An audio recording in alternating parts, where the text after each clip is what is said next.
Yeah, I mean, we had a couple breakdowns in the first period that wound up in the back of our net, but I think if you look at something, we had a great chance in the first shift breakaway. We had some good looks in the first period too. We talked to our team in between periods. Didn't like the score was. We had to tighten some things up and be more aware in a couple situations in our D zone, particularly at the net front, which we knew.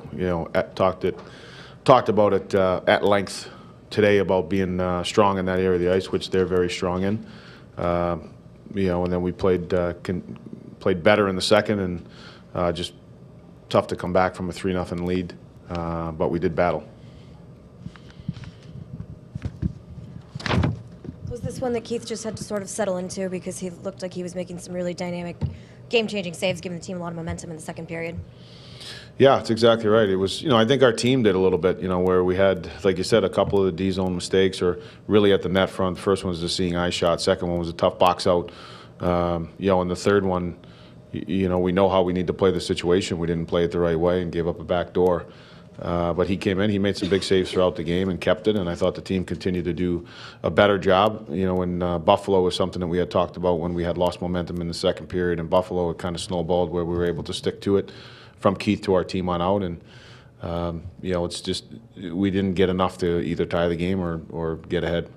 You guys are typically very good at not giving up a lot of net front opportunities. What did you tighten up in the second period that allowed you to kind of get back to normal?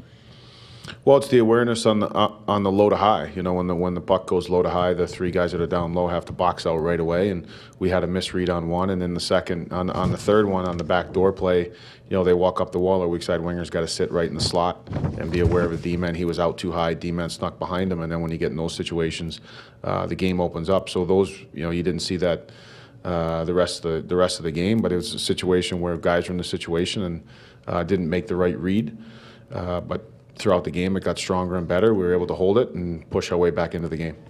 What did they do in the third period that made it so tough to maybe get those chances at that time goal? Well, I think they won a lot of faceoff. We didn't have the puck much in the third period, and a lot of it started from faceoffs, and that's something that we have to continually work at with our guys. It's something that we do emphasize with it, but to be able to start with the puck or win faceoffs and be able to get going, you have to do a better job on that. I know Travis has kind of been dominating the circle lately. How do you get the other guys to kind of follow his lead? I know he's the veteran guy, but you got like a few younger guys behind him. Yeah, a lot of it is, because of the rules and things. I think when you look at Travis is a strong guy. You have two guys in Nico and Pav who have to take a lot of faceoffs, and you have to be strong. You have to be strong on your stick. We have to get help on a lot of 50-50 pucks from the wingers or the D-men, the guys that are on the hash marks. We have to be stronger on our sticks and get better body position and win more 50-50 battles. And, I think, face-offs is something we do work on. We do talk about it a lot. We do show video on it. We do show pre-scout video on it. But sometimes it comes down to either your battle level for the 50-50 pucks and then your centerman. We have two real young centermen. And then tonight we had Runes is up, who's another young centerman too. And sometimes that comes to maturity and strength and quickness and understanding the league and reading the refs' drops. There's a lot to it that goes into it, and that's something that we'll continue to work out and get our guys better. Speaking of Zajac, that was your best line tonight. What can you see to have that continue going forward? Well, they just have to continue to do what they've done. I think they've been our best line the last 3 or 4 games here. Maybe more than that. All of them are really strong on the puck. They're competitive. They manage the puck the right way. They play the game the right way, and that's something that's been good. I mean, all those guys are consistent. You look at Coleman, Zajac, and then Wood. I mean, they're all highly competitive guys. They skate, they work well together, and they play the game the right way most of the night. Because of the injuries, bottom 6 was kind of new. What were your impressions of the new Zaka line and the line with Rudy? Yeah, I thought Zach's line was pretty good.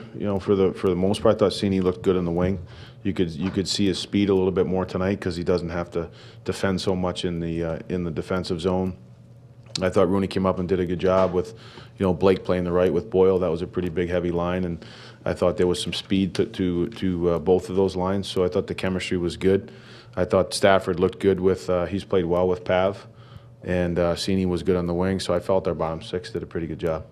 What sort of effect does Stafford have on Powell's game? Well, they really work well together. I think Pav's a guy. He's a young guy that sometimes he needs a lot of encouragement or communication. I think Drew does that. He's a good guy to play with in that sense. He's a good, strong veteran guy. I think even when you look at that line, they had some pretty strong offensive zone shifts, which is a real strength of Drew's, where he's strong on the puck, and I think he encouraged that line to be able to do that. Then you have Cini, who's a little bit quicker. So I think through their track record, Stafford has played well with Pav, and I thought in general that line was pretty good. I'd like to get a little bit more production from the offensive zone shifts that they had at times, but I think that'll come. Toronto seemed better in a number of the past couple of games. Is it just a bad matchup? No, they've played better than us in I don't think you go through the league and say it's bad matchups. I mean, they're a good team. Some of their strengths give us some issues. Particularly for us, it's been something we continually work on with our guys, and we need to be better. Is a hardness and an intensity level around our net, and that's where they do a good job. I think Tampa does a good job. It's those two teams. They're highly skilled teams and highly talented teams, but they get into the hard area of the ice and they make it hard on your goalie. They make it hard on your D and your low forward, and you have to do a real strong job of boxing out. And the second part of that is you have to get more shot blocks. When a puck gets to the D-men, you got to try to not allow so many pucks to get into that area of the ice.